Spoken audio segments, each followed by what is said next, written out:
So, today we're gonna talk about another book, and the book is called The Decision by Kevin Hart. I have never ever gone through a book summary on, or a book summary about a book by Kevin Hart, and I might have gone through something Kevin Hart related, but I'm actually not quite sure. It might also be the first time that I'm actually mentioning him, and also just, well, maybe his thinking as well. I do think and believe that I've talked about him, and because he was on, I think, Joe Rogan's podcast, if I'm not quite wrong. Oh no, it's been Tim Ferriss podcast, and it really struck me, actually. It really struck me that he is very self-development oriented, which is something that's pretty interesting. It's not something that many people are so quote-unquote openly talking about. And yeah, I mean, it is a cool thing, and it is a cool thing that he's sharing a few things. Of course, there's going to be a business side to that, and of course, there's a lot of money in just talking about what made you big and what made you successful and whatnot. I think this is something that that nobody has to kind of neglect or just whatever, or should forget about. But anyway, I'm very excited for this book. It is a relatively long summary, as you can see with this little thing down the side. But yeah, I think it is a cool thing, and I'm very looking forward to it indeed. But yeah, so the synopsis. In this follow-up to the New York Times best-selling memoir, I Can't Make This Up, Kevin goes all in on getting you mentally fit by skillfully breaking down and sharing the same tools and rules he has developed to elevate his own life, to inspire and help transform yours. Candid, raw, and authentic to the core. The decision is filled with vision and the practical steps you'll need to track and reach your goals. Join Coach Kevin as he puts you through the paces of what he dubs the Kevin Hart Mental Fitness Bootcamp, and learn the ins and outs of what isness. Find out what cowboying up is all about, get cozy with Teddy Bearing, discover why your comfort zone is just about the worst place on earth to be, find out how to keep your bullshit detector running smoothly, and just why your ugly ass feet are nothing short of a blessing in disguise. Hear this and an entire treasure trove of deeply insightful, life-changing advice from the only dude out there who can make you cry like a baby from both laughter and self-reflection at the same time. The time to power up those earbuds and get after the life of your dreams is now. Kevin Hart is hyped and ready, so are you. If you enjoyed my summary, please consider buying me a coffee via my Ko-fi link and become a recurring donor as a JBZ or YBZ scholar. I appreciate every donation as it goes directly to the maintenance cost of my blog and creation of new content. This has nothing to do with the synopsis by Audible. I assume that it is by Audible, but very interesting. A bit too, at least for my kind of taste, it's a bit too direct, maybe, a bit too like, I'm Tony Robbins and I'm gonna change your life type of thing. But anyway, I'm looking forward to it. Opening thoughts. I bought this book because Audible advertised it to me on their homepage one day when I logged in. It was on pre-order because it hadn't come out yet, but I knew I had to pick it up. His first book is hands down one of my top 5 favorite audiobooks ever, so there is no question I would pick this one up immediately as it came out. I have no idea what this book is about, but I'm sure it will be good. Great thing. But I wonder, well, yeah, it must be the case. I wonder if Kevin Hart is actually reading it on his own, but it must be the case. Who isn't doing this? Well, I mean, there might be some authors that are not reading their own audiobooks, I guess. I'm actually not sure, like I haven't looked it up or some shit, but there must be somebody. Anyway, keynotes. Part 1, the fuck yes moment. An invitation to a special event. Book reference, I Can't Make This Up. He says that the book was all about taking the positive from a negative. His mom laid the foundation for him to have a good work ethic. Sometimes you don't see the immediate lesson that's attempting to be taught. Sometimes you can look past the moment because your frustration and anger doesn't allow you to see the win that is in your future. Life is a constant series of decisions. The mental strength you bring to making them will be the single defining factor in your health and also your happiness. The inside work is more important because it is your mental and your mindset. Well, yeah, I do think that thinking about events in different ways can really make them either a good thing or a bad thing.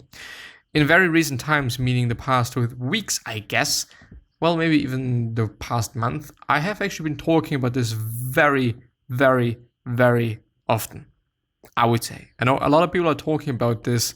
Okay, if you think about things in a different way, then it is a different thing. And yes, it is kind of the case. But the point is that I'm willing to make, which I've also just pointed out yesterday and the day before and whatnot, is that the Stoics have already been talking about this for 2,000 years or something. So it is a very interesting thing that we have figured it out just way before, but we seem to be re-experiencing and or re-seeing it again and again and again. But yeah, I think it is totally the case. Think about the situation or whatever is happening to you in a different way, and it is going to be a different thing. Well, it's gonna affect you differently. Of course, if you're just, thinking like this is your end and this is never gonna be good again, of course you're gonna be devastated. Of course you're gonna feel bad, and of course it's not gonna be a good situation you are in. But on the other hand, you could also think like, well, this can give me something. I can learn something from that, and this is definitely not my end, so tomorrow is gonna be better. And it is a nice experience. Like there's many, many, many different ways to see things that are happening to you, in good ways or in bad ways. And it makes sense to preference the good ways, to think about the good things you can see in things. Well, the art of thriving. It's easier to get successful than to stay successful, which I totally fucking believe. It is the exact same thing with working out quite.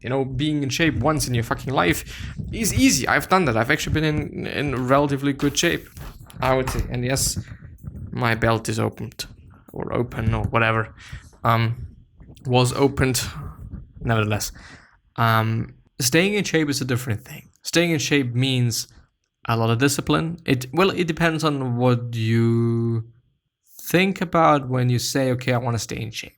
Because some person might say, okay, I need to have a six-pack. Some other person might be, well, if I'm just looking like, I don't know, if I'm having big biceps and I do not really have to be defined and I just want to have the mass, then yeah, okay, maybe this is going to be easier since you can just eat and eat and eat and there's no restriction. But of course, with training, you still need to be progressing in that way. Of course, you can stay on the same lane, but I don't know. I do believe that you need to have a little bit of a buffer. In terms of, okay, you're probably not going to feel as good every single day. So, by having it on the same level every single time, you, I believe, are tending to just go a little bit lower with effort or with strength or with whatever, even though it's the same weight, even though it is the same amount of reps, and even though it is practically the same volume. But still, I believe that, sometimes we're also tending to just make it easier for ourselves and whatnot. So I totally believe in progressing. It's one of the most important things, and I've just neglecting to see that. And I've not been neglecting to see that, but I have forgotten about it. I think 2 months ago or something, I've been in amazing shape, like really amazing, maybe 3 months. And since then, I kind of just, since I really overwhelmed myself with working out and just doing way too much, I brought down everything to a quite decent level, I thought. But the problem was that I wasn't progressing. I was staying on this level or was even going down a bit.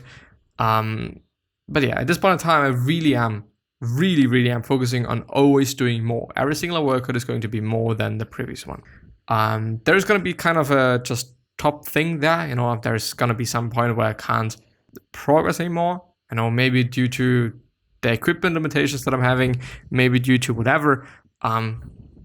But yeah, mental strength training. Mental strength is about knowing who you are, getting your thinking down to work for you instead of against you, and staying cool, balanced, and positive no matter what comes your way, so you can keep making the decision to stay on track.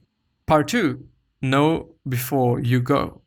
What to leave at home before entering the program. 11 things to throw away in your mind. The first thing is, and I already like this a lot because this is all things that we actually don't need. Jealousy. You can't want what someone else has because it might not be good for you. The second thing is perfectionism. Perfection doesn't exist. Perfect people don't exist. Comparison by looking up or down takes the focus of where it needs to be, and it should be on you. All that matters is your best, your path, your skill level. It's not about anybody else. This could be an amazing place to be in, because you're not just, comparing yourself to anybody. But on the other hand, it could also be a little bit of a fucked up place to be in, because I don't know, if I compare myself to my past me that was in a bit of better shape, then yeah, I could be like, well, I've just fucked up. It is a hard thing to do and it's not that easy. But of course, when you think about basically comparing yourself to other people, then it is a cool thing, because most often we're comparing ourselves to people that are a bit better or just way better than we are regarding whatever. Ask yourself, do you need the approval?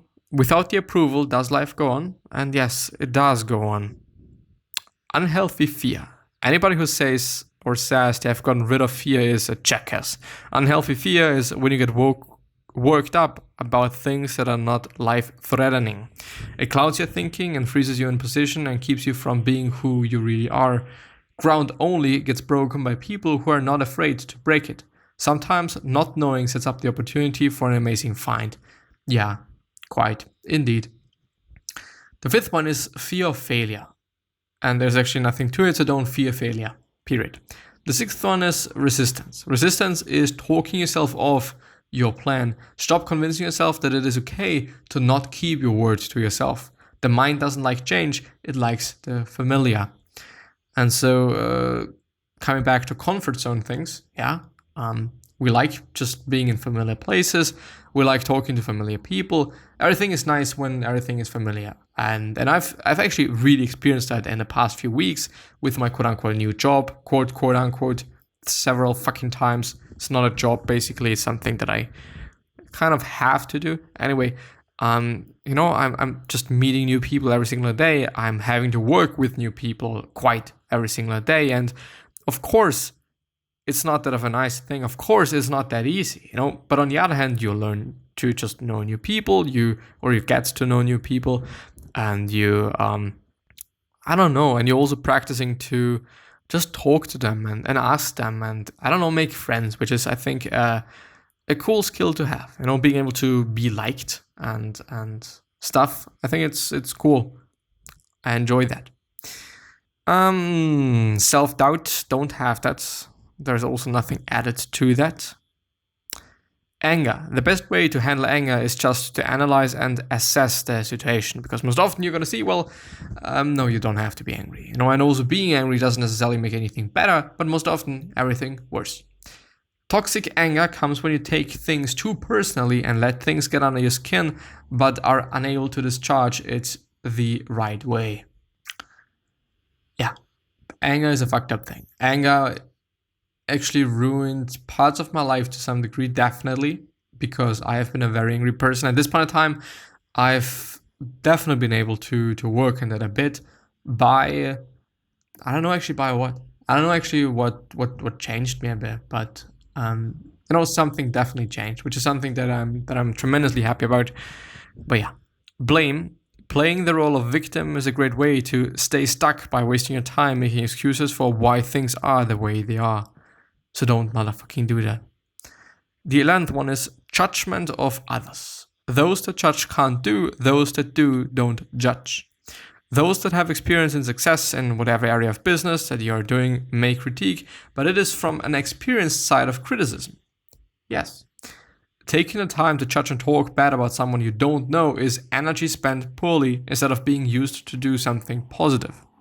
Live for you and don't live for others. Which also kind of, which might be a sub point of don't compare yourself to any other person, because of course, if you don't compare yourself to another person, you are probably, I think you're not going to judge them either, because why would you? They are living their life and you're living your life, you're not comparing, so yeah, might be the case, might also not be the case, just a thought of mine. And the 11th one is self-judgment. Don't judge yourself. At least not I know that it is difficult, and I also wouldn't necessarily say that just not judging yourself completely, I would say that it's also not that a good thing. Like, you shouldn't be devastated by, you yourself calling names and you yourself just not being proud of yourself and whatnot. But on the other hand, this can be a driving force. This can be a driving force for amazing change and things that you actually want to achieve in life. So, I don't know. Like, this is the beauty of life. There's always going to be upsides and downsides, and there's always going to be good things and bad things, and there's always... I forgot to turn on this motherfucking shit. It is a difficult thing. It really, truly is. And, but I don't know. Just like yourself. It is bad advice, I know. Being like, well, just do this, just do that. It's always bad advice. But you probably are amazing. And you probably know a bit better that you are amazing, at least regarding certain things.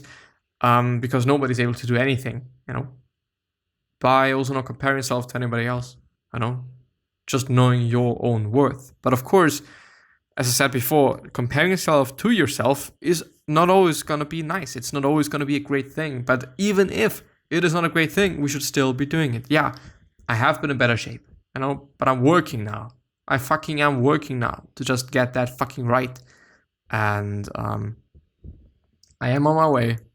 I don't know just how long it's going to take me. I'm going to see. It is just not easy, because, restricting yourself from eating this and that and whatnot, it's not that easy, But I need to actually try it out. I need to see whether, it's been about this, it's been about that. Has it been about working out? Has it been about my diet? I don't know. Like, it is a difficult thing, but I know that I've been better, and I know that I can be better. And on the other hand, I do definitely also have to say, like, I've been in a way worse shape, like amazingly bad shape. Looking back to it, I really can understand why I've just set out this goal then initially to getting actually in the best shape that I've ever been, because I really wasn't looking good. I've been working out for 4 years now or something, and I don't think that I look like just 4 years of working out. Probably because it's not 4 years of progress. It's 4 years of, progressing just, I don't know, half a year long and something, and then kind of just getting stuck or just getting ill or just whatever. But yeah, being in good shape and trying to be in good shape and trying to be in the best shape you can somehow be at this point in time, it's work, and it is not easy work. And but it's still doable, and you can still make things easier by, having workouts that you actually like, and by eating things that you actually like, that you can eat, or by preparing things that you actually like in a way that it is not hurting your just, fitness game. And yeah, but of course you can still overdo it. There is many ways we are overdoing it, or actually I'm overdoing it probably. And but yeah, anyway, it is what it is. It is what it is. This is what I set out to do, and this is what I'm now gonna try. And I already feel pretty good. I do have to say that. And I do also want to point out once again, I know it might have been about working out quite a lot in this episode. I'm actually very sorry, but I hope that I've been able to use it as an analogy or metaphor in a good way. But the thing is, working out is the driving force. I wouldn't say, and I've actually often believed in it, like, even though it's difficult to say, but the thing is, I don't believe that it is 20% working out and 80% your diet. Of course, if you work out just really a lot, and if you eat really a lot, then yeah, you're probably gonna gain weight. But on the other hand, if you really don't work out a lot and you don't or maybe not even a lot, but not very effectively or efficiently, and you also don't eat that much, and yeah, nothing is gonna happen either. So you really need to have 100% diet and 100% working out. If your diet is on just point, like really on point, and you're just working out is so poor that there's no stimulus and there's no way your muscle is somehow challenged, which is kind of the only force and the only way you're telling your body, like, okay, I need a bit more muscle, just work on that, please, then nothing is gonna happen. So I don't know, sometimes it is a little bit too emphasized that that diet is important. Like, yeah, it is important, But I don't know. I would even consider training being a bit more important than your diet. You know, if your diet is somehow on point, but you're working out really good, then I think that you're gonna see good changes. You know, you don't have to. I think you don't have to just be amazing in every single aspect of your diet. You know, there's gonna be some fundamentals, and if you get them right, it's gonna be quite good. You know, just having enough protein. Yeah, you know, this is quite a big thing. Being hydrated properly, and I would consider this somehow being enough for making some progress. Yeah. On the other hand, like, of course, you know, there's like carb cycling, and there's like just also other things in working out. Like, okay, I'm gonna use a superset, I'm gonna use a whatever set, drop sets, I'm gonna whatever, and then okay, I'm not gonna eat too much meat because I want to try to be vegan as well. Like, then there's just the nuances of the whole thing, and yeah, but yeah, I don't. You can make things very difficult, and you can make things quite easy. I don't want to say easy, you know, because it is not easy. Working out and getting into shape, it's not easy. It's never been. It never will be, unless there's some just drug that's not gonna kill your balls and stuff, and gonna give you whatever problems. But anyway, I'm gonna end the episode there. I don't know if, well, anyway, I'm gonna talk about this maybe some other day. But yeah, I wish you the best health, of happiness, and all success, and also hope that you're gonna remind yourself and you're gonna be remembered, which basically means your legacy, and basically means just being a nice person and then being remembered as a nice person, which is a pretty freaking cool thing. Now it is 7 p.m. and I'm now gonna head to work out. I'm actually very looking forward to it. It's gonna be difficult. I'm still sore like everywhere, and I know it's not smart, but I'm still gonna work out. Yeah. Anyway, I'm gonna see you next time. Bye, and yeah. 3 questions that I have you are: why are you here? What are you trying to change, and what is bothering you the most? These 3 questions are hopefully gonna show you your purpose, and maybe even a business idea, which is a pretty fucking cool thing. 3 other questions that I have you are: why are you here? I've already said that. The last question that I have you is: what could you essentially say? It's not about doing, it's not about whatever, it's about saying. What could you essentially say to another person that is really going to change their life? Because I totally believe from the bottom of my heart that we all can say something to somebody that is going to make them just light up and be so fucking happy for at least an hour or something. You know, not everything is going to be life-changing. Not everything is going to be just changing somebody for a week. And not everything is going to make somebody's day even. You know, maybe it's going to be a second, maybe it's going to be a millisecond, maybe it's going to be a minute. But I believe that we all can do something. And yeah, with that being said, hopefully gonna see you next time. Please take care and stay healthy and safe, as well as your loved ones and family. I wish that from the bottom of my heart. And I'm gonna see you. So bye. And thank you very much for 67 subscribers. It's amazing, you know, it's amazing. It's growing every kind of day somehow, and it's amazing to see. So I really fucking appreciate that. Yeah, stay fucking healthy and safe. I wish you the best. Bye. Oh, wrong.